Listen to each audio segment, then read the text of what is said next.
शुरू हो गई है। लगभग 18 मिनट गुजर चुके हैं। ठीक 11 बजे कोर कमांडर स्तर की तीसरे दौर की बातचीत शुरू हो गई है। एलएसी विवाद पर भारत चीन के बीच ये बातचीत हो रही है। यानी गलवान, पैंगोंग, एलएसी का इलाका, अक्साई चीन का इलाका, पूर्वी लद्दाख का जो पूरा क्षेत्र है, इन सभी को लेकर के भारत के चुशूल सेक्टर में ये बातचीत हो रही है। इससे पहले 2 दौर की बातचीत मोल्डो में हो चुकी है। एलएसी विवाद पर भारत चीन में बातचीत शुरू हो गई है। रिटायर्ड कैप्टन राज द्विवेदी भी हमारे साथ में जुड़ गए हैं। राज जी, चूंकि काफी देर से आपके साथ कनेक्ट होने की मैं कोशिश कर रहा था, तीसरे दौर की बातचीत भारत और चीन के बीच शुरू हो गई। पिछले लगभग सवा घंटे में जितनी भी पैनल के साथ मेरी बात हुई है, कोई भी बहुत ज्यादा ऑप्टिमिस्टिक यानी आशावादी नहीं है। आपकी सोच क्या कहती है?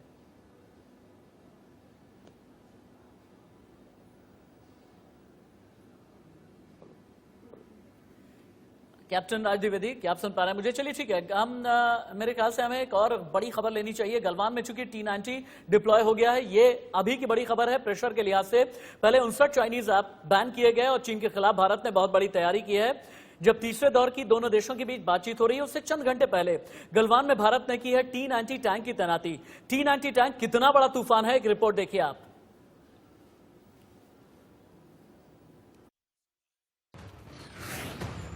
हिंदुस्तान की फौज को आप देखिए, भनक लग चुकी है कि यहां पर हिंदुस्तान की फौज है। और मैं कैमरा पर्सन से कहूंगा कि दूसरी तरफ दिखाएं, यहां आकर के दूसरी तरफ दुश्मन फौज है जिसे नेस्त नाबूद करना है। इस ऑपरेशन की शुरुआत कुछ इन बीएमपी टैंक्स के जरिए होती है। ये बीएमपी टैंक्स जो नदी में उतरते हैं, रशियन मेड टैंक्स हैं, बोहेमिया मशीना टैंक्स इन्हें कहते हैं। और सबसे बड़ी बात यह है कि नदी में अंदर तक, लगभग आधे से ज्यादा अंदर तक जाकर के ये टैंक्स नदी के उस पार तक जा सकते हैं। और आप ये देखिए, ये बीएमपी टैंक्स एक एक करके नीचे उतर रही हैं और ये दूसरी तरफ जाकर के ये पता लगाने की कोशिश करेंगे कि दुश्मन फौज की संख्या कितनी है। सरहद के उस पार आप ये मान करके चलिए ये देखिए, ये बीएमपी टैंक्स है, एक चालुक्या है, और सरहद के उस पार ये आप समझिए कि सरहद के उस पार दुश्मन फौज है। और सबसे बड़ी बात यह है कि देखिए, आधी इस टैंक की मैं बात कर रहा था कि आधी डूबी हुई टैंक है। और आप ये देखिए कि इस फैले हुए पानी में ये बीएमपी टैंक जा रहा है। लेकिन इसके बाद क्या होगा? वहां पर कुछ बॉम्ब्स फोड़े गए हैं, आर्टिलरी का इस्तेमाल किया गया है, एम्यूनिशन का इस्तेमाल किया गया है। और ये पता लगा लिया गया है कि जहां पर लाल झंडे आप देख पा रहे हैं, धुआं उठता हुआ देख पा रहे हैं, वहां पर दुश्मन फौज है। इस नदी से किस तरह से आप देखिए ऑपरेशन को अब अंजाम दिया जाएगा, एक एक करके हम आपको दिखाएंगे। 2 तरह के धुएं आपको नजर आएंगे, एक पीला धुआं है, एक सफेद धुआं है।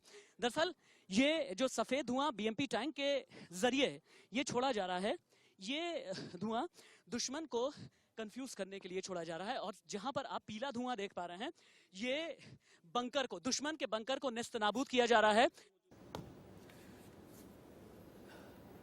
चलिए, अपनी डिबेट को हमें यहीं पर क्लोज करना पड़ रहा है, हम वाइंड अप करेंगे, लेकिन उससे पहले मैं एक बार चाहूंगा, आशीष, एक क्लोजिंग कमेंट आपका।